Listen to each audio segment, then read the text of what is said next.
What do you miss about the old internet? So much knowledge distilled into a single source, with almost no limit on how obscure the subject matter may be. I used to freq a couple of automotive mod forums, and some of the automotive knowledge contained in those forums blew me away. 90% of today's automotive knowledge seems to come from cataloged data, be it a book, shop manual or a digital database. If I walk into a parts store and ask for a part, they look it up in the computer, and either pull it from the back or offer to order it for me. They don't know what I need, but they know where to go to find that information. In model-specific forums, someone can post a question about the malfunctioning part, and instead of being told it's part number 337,092 they are given "no yeah, looks like you're working with a Holley FR80457 nice little carb. I ran one back in the 70s on a little Dodge Dart, solid little carb, but if you're moving too much air, you can end up destroying the butterfly valve. Looks like that may be the case here. You should probably upgrade to a bigger carb, but if you want, you can just replace the butterfly valve and rebuild. Remember, if you can't find a valve for the FR80457, the FR80232 Senior and the FS90421S run the exact same size butterfly valve, so those will work too. Heck, you can even pull one off any old 1968 to 1971 Mopar 440, and it will fit in a pinch, if you're willing to spend a minute or two doing a little trimming with the Dremel. Anyway, nice looking car, hope you get it back up and running ASAP.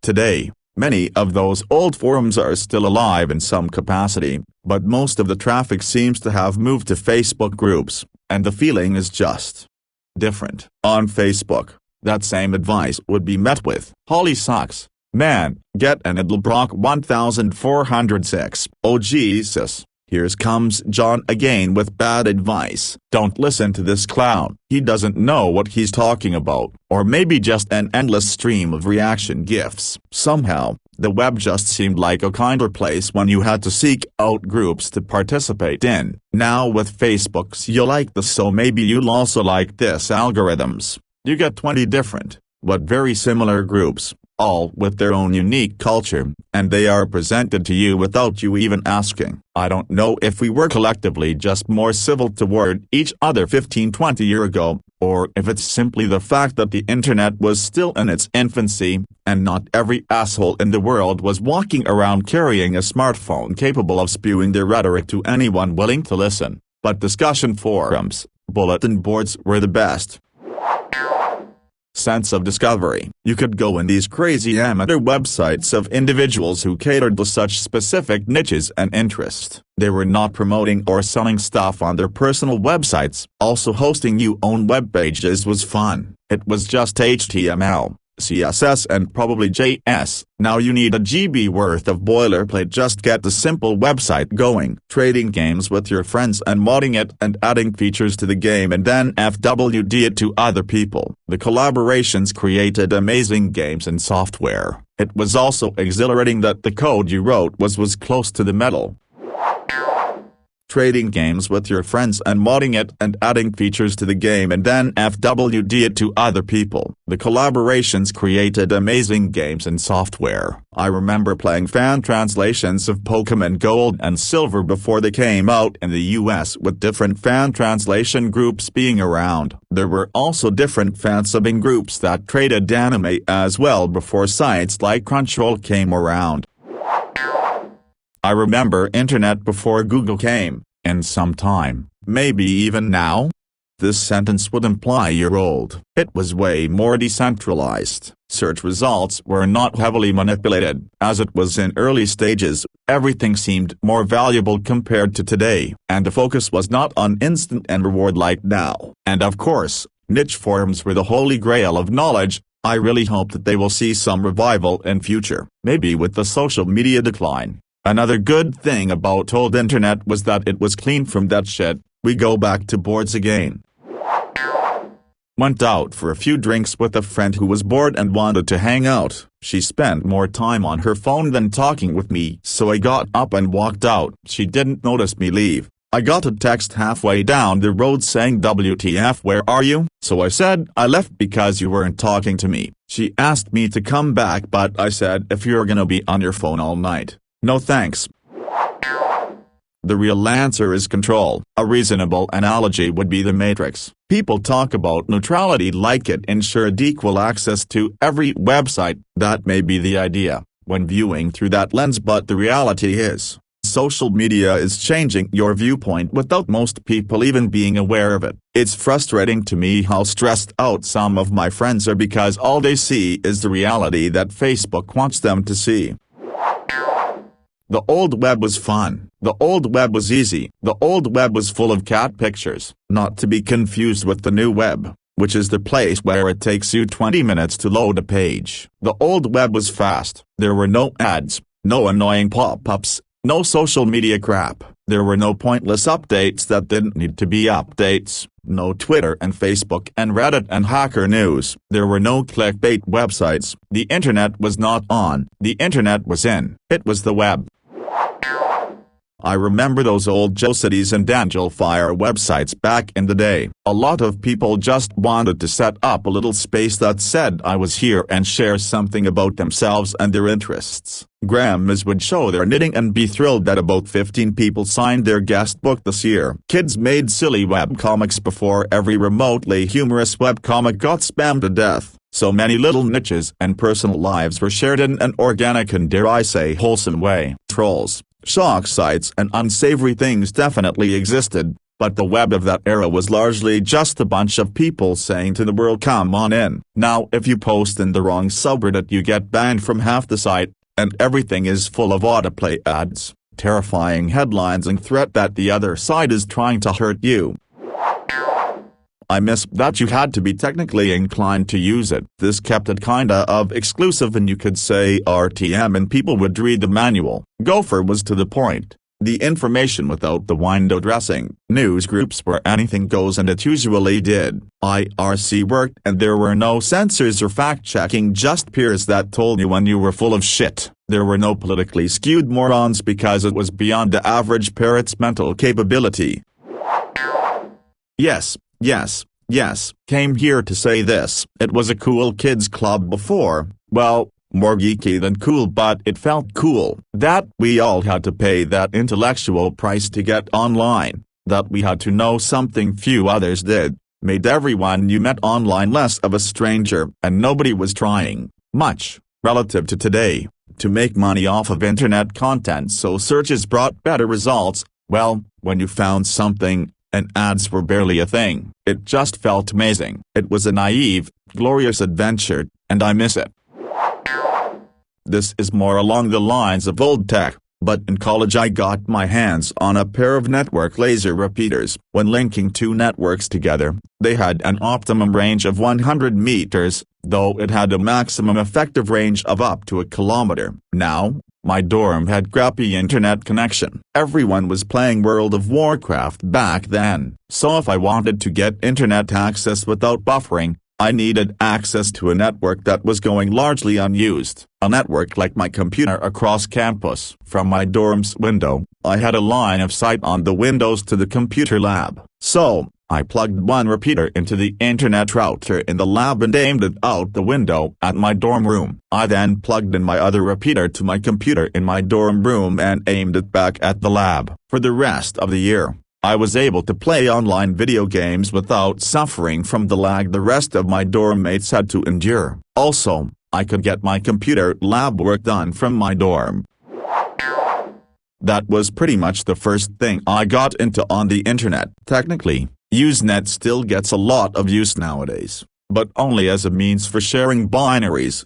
As far as its original intended purpose as a means of discussion and sharing news goes, it's been all but dead for a long time. Last time I posted anything non-binaries related was in the late 2000s, and even then it felt almost self-consciously anachronistic. It wouldn't surprise me if a rather large percentage of those using Usenet for binaries today weren't even aware that it was ever used or intended for anything else, and possibly hadn't even born when it was. I think we should have tried harder to educate people generally. and especially when it comes to interpreting media content, it should have come with a pamphlet, an introduction to the internet, for those who are new to it all. Then maybe we wouldn't be dealing with these QAnon people, who genuinely think Facebook posts are straight from the dark web. I miss disconnecting from the internet. In the old internet days, your internet was on your computer connected to the wall. It wasn't with you at the gym, or on a walk, or at your friend's house, unless you asked to check your email on their computer. I try to force myself to step away, but it's difficult. I love to go for a long walk on a nice day and listen to music or a podcast. I'm actually thinking of buying an old-school iPod. Do they even sell those anymore? So I can leave my phone at home. The thing I miss was just how much of it was unknown. When a new expansion came out, you had no idea where to go or what you were going to be seeing. You didn't know what mobs were going to drop the good loot or how to do the quests. I used to volunteer on a trade skill forum, and it'd be months after an expansion released that we'd be finding new stuff to add to the database. Nowadays, it's like everything is known, posted, and included into add-ons before the expansion even comes out. There's no exploration or sense of discovery anymore, and since they're multiplayer games, it's really hard to just go in sight unseen, because few other people are doing the same thing. The guilds I was in WoW never even attempted to figure out how to do raids on their own. It was all watch the videos that others had posted, download the proper add-ons, and just know every single detail before you even zone in. Well, there are multiple phases, but I kind of miss the text-only communication, because after that became stuff like neon flashing light-filled internet sites, and then the ad age. I don't know when the spy stuff started, probably from the start, but still it just keeps growing into even larger spying machine. It started as some university nerd writing text to each other, but now it knows even your bank account details, so they know do they try to sell you instant ramen or wagyu beef. I was reading about Web 2.0 and its benefits and downfalls. The old internet was not interactive. It was only a place you could read. There was no social media and no discussion forums or communities that are able to spread sensationalized ideas rapidly. From a study, in democracies where ideas compete in the marketplace for attention, accurate scientific information, which may be difficult to comprehend and even dull, is easily crowded out by sensationalized news. People can connect better, which can be powerful in ways, but the increase of misinformation isn't good. https://www.nlm.nih.gov/pmc/articles/pmc711703/. The old internet was not interactive. It was only a place you could read. There was no discussion forums or communities. This is very wrong. Either your idea of the old internet is different from mine or you weren't around at the time. The first thing I got into on the internet, circa late 1993, were Usenet newsgroups, which back then were still widely used for their original intended purpose of sharing news and discussing things. Indeed, at that time it was the dominant means of doing so, until web-based forums started taking over from it. There were also things like text-based online BBSs where you could variously chat or share content and articles, or IRC, another dedicated text-based chat system. And compared to nowadays, there was only a tiny fraction of the endless mountains of content you could sit and passively consume today. Very little video, or the bandwidth to support it, except short, dinky, very low-res clips. No Wikipedia. No vast swathes of commercial content. If you could go back to the mid-90s internet, I suspect the one thing that would strike you aside from how primitive it is would be how little content there is by modern standards. It was definitely less friendly to complete technophobes, and at a time when technological competence and enthusiasm were far less mainstream. You wouldn't expect to find your older relatives or even your non-geeky friends online back then. Social media in the distinct form that arose in the early 2000s wasn't around back then, and that definitely changed things in hindsight, not for the better. But the idea that the early internet was read-only is just not remotely true. TLDR, lack of consequences / being able to say whatever you want. The internet is serious business. It used to be about the fun, but it's all about money now. Seems every forum or social site has cucked. The few that haven't are either labeled apostrophe-phobic or are only used by Q-tards and feds. If a group of people don't like you, instead of calling you names or laughing at you, prepare for your payment processor, ads, and SEO to die. If you are unfortunate enough to own these sites, people will contact your host, DOS protection, and domain registrar. Hosting one of these sites, two roads that lead to the same place. Eastern Europe / Russia or US. Don't even bother with EU, Canada, New Zealand, Australia or England. I don't know much about Africa or South America. Either way, if somebody says something against the Kremlin or talks about shootings and spicy political takes, your ass is gonna get subpoenaed. Online journalism died its death in the early 2010s and is now just pandering to one of two political views in their extremes.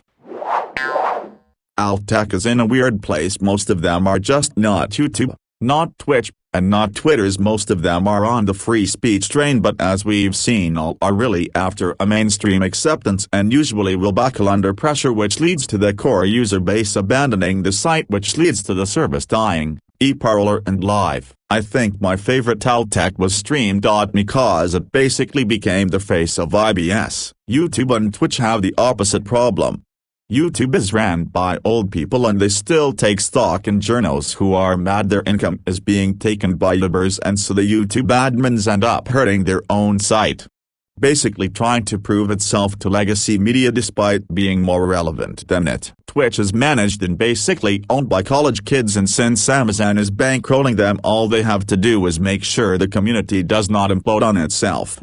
Throw in the fact that they're all in bed with each other and all idealistic San Fran kids. It doesn't help that their top streamer XQC is one of the dumbest people alive, to the point of completely not understanding international copyright law so badly that he streamed not only Kanye's Donda performance but also the fucking Olympics to 50-ish people, and has now entered a legal battle with the Olympics and their distributors, which has a chance of undoing the H3 court case and the president had set.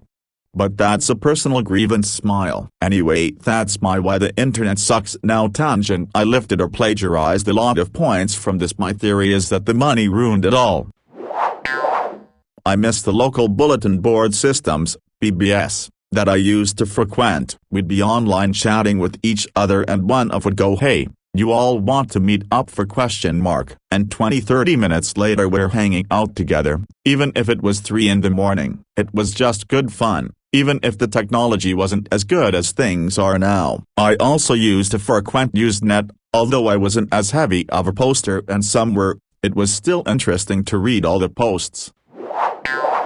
I remember being a freshman in college and very naive. We did not have internet at our high school. It was too new and expensive. So when I got to college, it was complete and total exploration of a brand new medium. Windows 95 had come out the year before, making everything more user-friendlier. I was a sheltered Catholic schoolgirl, but back then, you could get online and look up free ...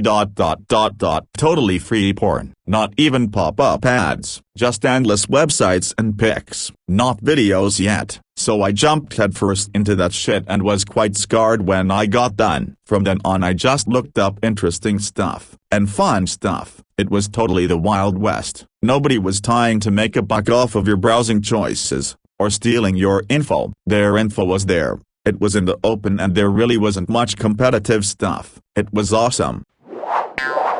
We were all little kids surfing the web with little amounts of users. I remember watching Rihanna getting like 1 million followers was huge. Then we'd all go on YouTube to watch funny homemade pranks videos. It just felt overall more like a community with people who could afford the expense internet was every month back in the days versus nowadays where you're seen as an alien if you don't have internet at home.